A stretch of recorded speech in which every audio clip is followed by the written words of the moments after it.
5 minutes. I'd like to formally second this bill, and I'd also like to welcome the SIP2 representative to the gallery, and indeed to thank all the unions for their input and all the people that have inputted into this bill and all the research that has been done.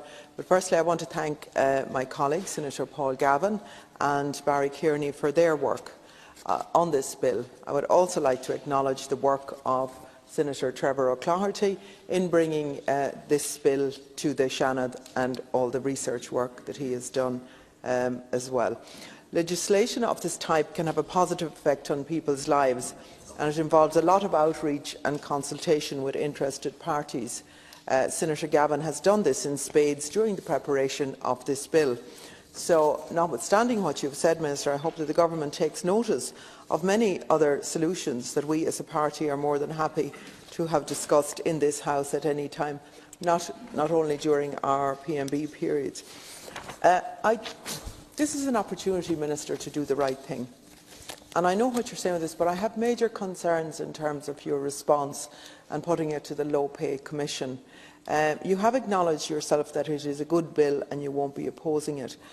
You have reference in there to the British and what the British are doing, but I really would implore you that so many times I see with legislation and other things, we wait for the British and then we decide what we're going to do. I think this is very innovative. I think we could be out there. I think it is simple in its meaning. I think the bill would avoid any disputes. And I notice what you say there, and you give a whole lot of list of legislations that are there to remedies that are there to right disputes between employees and employers. But the fact is that no employee wants to be in dispute with his or her employer. And I think if you have that legislation, a simple legislation like this, that can fix a problem that is there, we know because of the research that has been done and the people that we have talked to in the consultation process.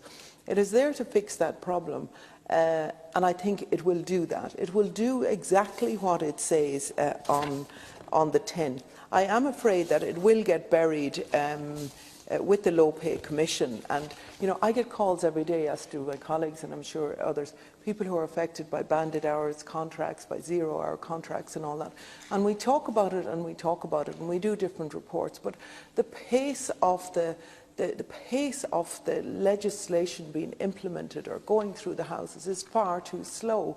There's many people even in banded hour contracts who would have loved to have bought their own homes had they had that employment security a couple of years ago. Now that has gone way out of their grasp of them ever being able to do that, and that's why I think that time is of the essence here in it. I know it's somebody going to a restaurant and all that. I would absolutely love to be able to see, to have transparency around where the tip is given. The tip is given according to the type of service that you get. And I think every other person, wants to see that tip going to the workers.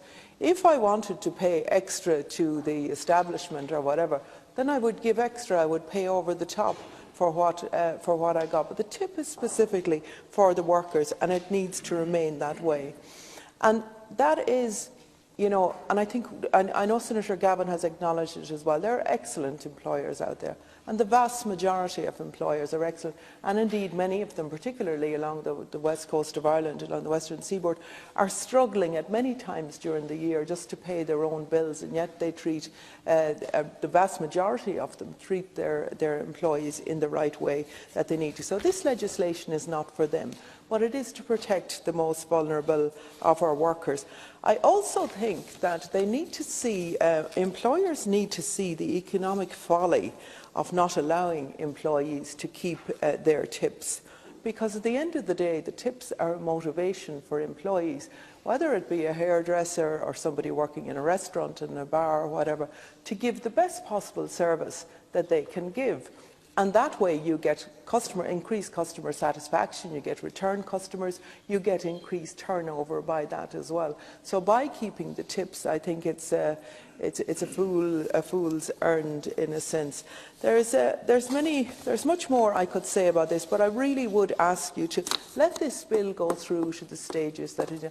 I think any anomalies or anything like that, and I don't see any. But I think if there were, they could be picked up at different stages in the same way that other bills and other legislation is put through. And I take what you're saying about the expertise that the Low Pay Commission has, but I think they could also feed into that as expert witnesses so that we get this done as quickly as we can, and that it not only benefits the employee, it benefits the employer, it benefits the whole industry if we have happy workers and workers that are looked after, and we can have pride in our industries across the borders, and we can lead the way instead of waiting for the British to see what they do. So thank you very much, Minister. Very much.